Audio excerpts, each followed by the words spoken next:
ప్రపంచంలో అన్నపూర్ణ అని పిలువబడే ఏకైక దేశం చెప్పండి, ఏ దేశం అమ్మా?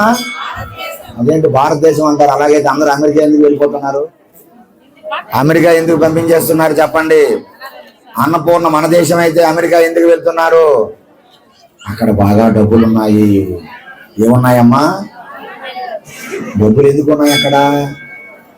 కష్టపడి చదివించడం భారతదేశం, పెట్టుబడి భారతీయులది. ఎంబీబీఎస్లు, ఇంజనీరింగ్లు ఎక్కడ చదువుకోవాలి? ఎక్కడ చదువుకోవాలి? ఖర్చు అంతా ఎక్కడ, లాభం అక్కడ, పెట్టుబడి ఎక్కడ, ఫలాలు అక్కడ. ఏమండి, ఇంత చదువుకొని ఎక్కడ సేవ చేయాలమ్మా? ఒక ఇంజనీరింగ్ చదివండి, ఎంత ఖర్చు పెట్టుంటుంది గవర్నమెంట్? నర్సరీ నుండి ఫస్ట్ 1వ తరగతి నుంచి నీకు ఇంజనీరింగ్ డాక్టర్ వరకు ఎన్ని కోట్ల రూపాయలు ఖర్చు పెట్టి ఉంటుంది మన ప్రభుత్వం. మరి ఎక్కడ సేవ చేయాలో అక్కడ సేవ చేయాలి. ఇక్కడ సేవ చేస్తారని ఖర్చు పెట్టారో అక్కడ చేయమని.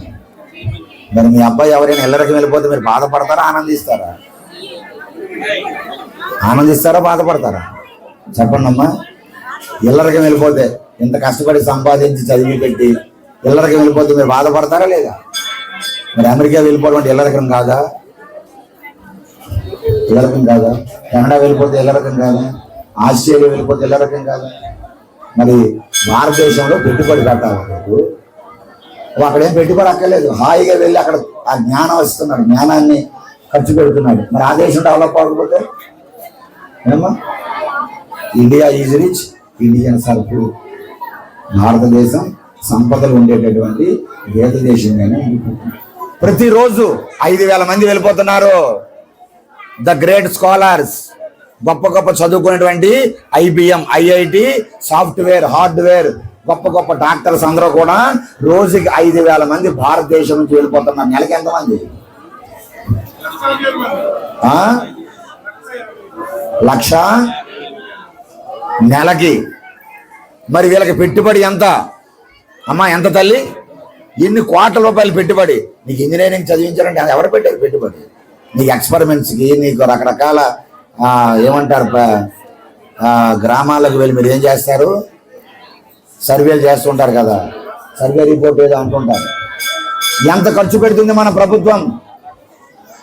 మరి ఖర్చు ఏమో ఇక్కడది, ఉద్యోగమేమో. కాబట్టి నువ్వు ఎక్కడ ఉండాలి? మీ ఇద్దరు అమ్మ రేపు జాబ్ వస్తే నువ్వు ఎక్కడ ఉండాలి?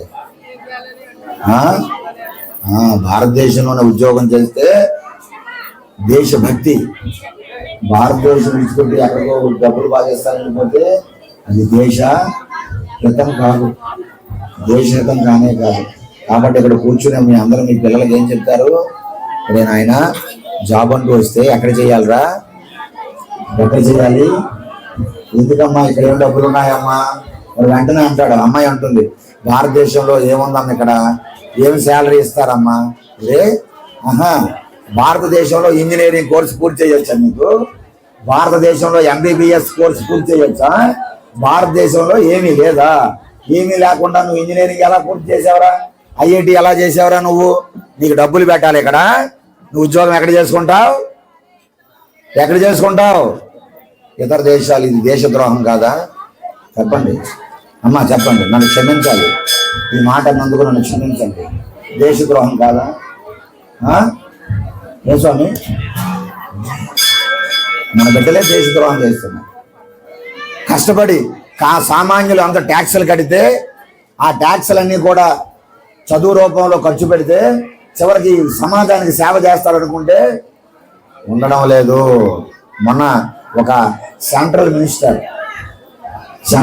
గారి కాలు ఆపరేషన్ చేశారు, మోకాలు ఆపరేషన్. వరల్డ్లో ద బెస్ట్ హాస్పిటల్ అమెరికాలో ఉంది. అక్కడ ఆపరేషన్ చేసుకుంటే ఆపరేషన్ చేసిన డాక్టర్ మన భారతీయుడు. వరల్డ్లో the best hospital in the world, the best doctor in the world is belongs to our India, our nation.